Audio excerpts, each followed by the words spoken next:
India unlimited in digital news चॅनलमध्ये सर्वांचं स्वागत आहे. एस रविराज रवींद्र चांगू शिंदे, प्रदेशाध्यक्ष महाराष्ट्र म्युनिसिपल कर्मचारी युनियन, महाराष्ट्र ऑल इंडिया कामगार सेना, महाराष्ट्र अभियंता असोसिएशन युनियन, स्टेम प्राधिकरण युनियन, परिवर्तन कामगार सेना नाशिक, असंघटित कामगार युनियन आहे आणि महाराष्ट्र एस टी महामंडळ कर्मचारी अधिकारी युनियन महाराष्ट्र राज्य आणि महाराष्ट्र पोलीस कर्मचारी अधिकारी युनियन महाराष्ट्र राज्य ऑल कामगार संघटनांच्या वतीने एक जाहीर निवेदन आहे की मी कालच प्रशासनाला 8 तारखेला जिल्हा कलेक्टरला मी SC/ST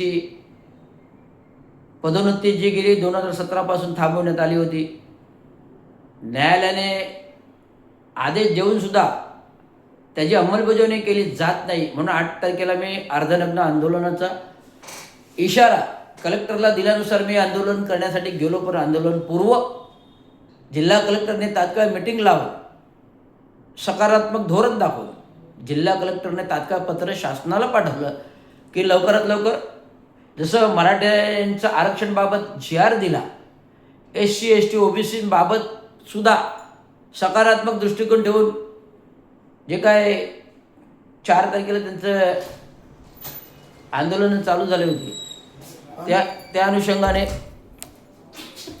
ज्या आंदोलन SC/ST OBCचं जे काय आरक्षण धोक्यात येते असं त्यांना वाटलं, तात्काळ त्यांनी आंदोलनाची तयारी केली, उपोषणं चालू केली. 2 तारखेला GR दिला, 4 तारखेला नागपूरमध्ये उपोषण झालं. महायुतीतील अनिल सावे जे मंत्री आहेत कॅबिनेट, तर त्यांनी बोलणी करून आम्ही OBCंना महामंडळे, OBCंना आर्थिक तरतुदी अशा सगळ्या तरतुदी करून आश्वासनं दिली. तात्काळ ते उपोषण थांबले. परंतु OBC यांनी GRला चॅलेंज करून न्यायालयाचे दरवाजे ठोठावलेले आहेत. परंतु हा झाला आरक्षणाचा मुद्दा, तो आपलासुद्धा SC/STचा मुद्दा सकारात्मक जिल्हाधिकाऱ्यांनी पत्र पाठवल्यामुळे मी माझं आंदोलन अर्धनग्न आंदोलन जे कपडे काढण्यापूर्वीच प्रशासनाने दखल घेऊन तात्काळ शासनाला पत्र पाठवलं. त्या अनुषंगाने ठाणे महानगरपालिकेचे पण गेले 2 वर्ष सातत्याने मी पत्रव्यवहार करतो. 2023, 24, 25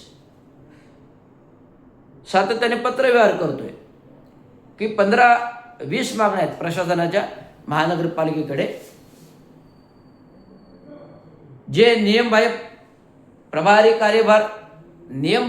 कार्यभार जे पद नसताना नियमबाह्य प्रभारी कार्यभार म्हणजे जे पद नसताना ही पदं दिली जातात. उपायुक्त लेवलचं पद जे पदच नाही आहे शासकीय सेवा नियमावलीमध्ये, तरीसुद्धा उपायुक्त क्रीडा प्रभारी दिलं जाते.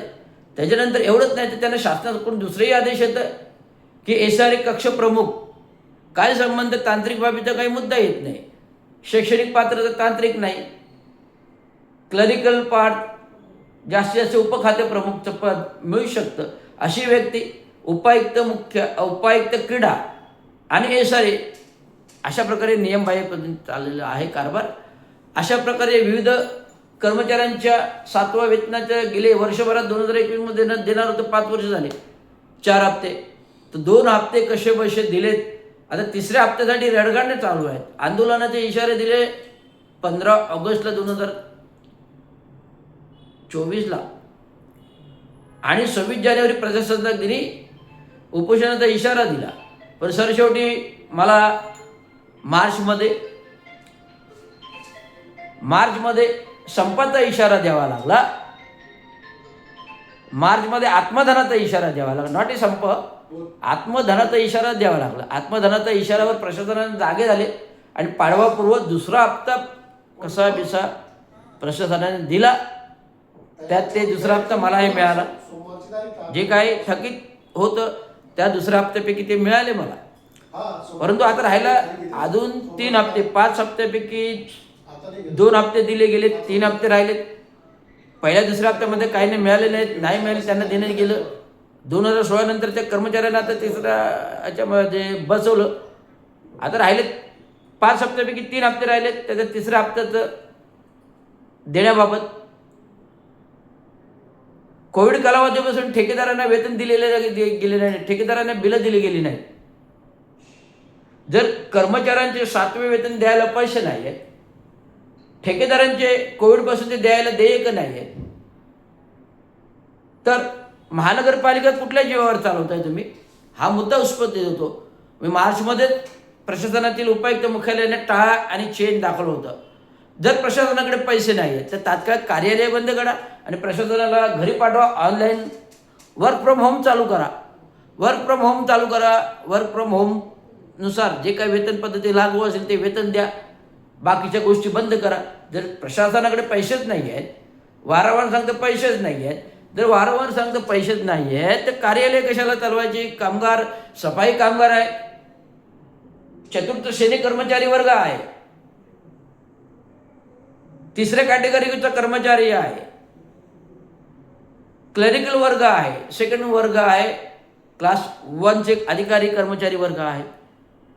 जर हा कर्मचारी 24/7 काम करतं, शासन GR नुसार 24/7 करतं, सेवा शर्तीच्या नियमावली लागू आहेत.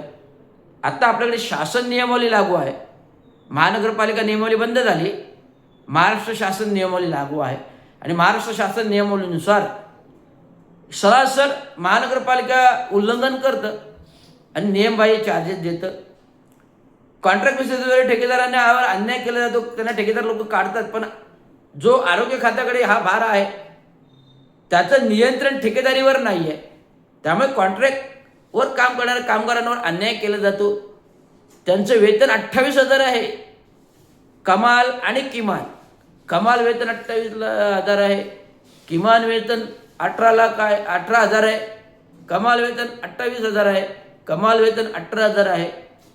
तर या वेतनामध्ये जे ठेकेदारी पद्धतीमध्ये कसं आहे, 28,000 तुम्हाला वेतन कागदावर दाखवलं होतं, त्याचे 10,000 रुपये, 28,000 रुपये वेतन दाखवलं जातं, ते 10,000 रुपये ठेकेदाराच्या खात्यात वळते केले जातात आणि मिनिमम 18,000. तर 18,000मध्ये फंड बिंड कापून त्यांना 15,000 लेख कॉन्ट्रॅक्ट कर्मचाऱ्यांना मिळतात. हा किती मोठा अन्याय आहे. शासन GR काय म्हणतं? कमाल वेतन, किमान वेतन आणि शासन नियमावली लागू. कमाल वेतन, किमान वेतन, शासन नियमावली लागू.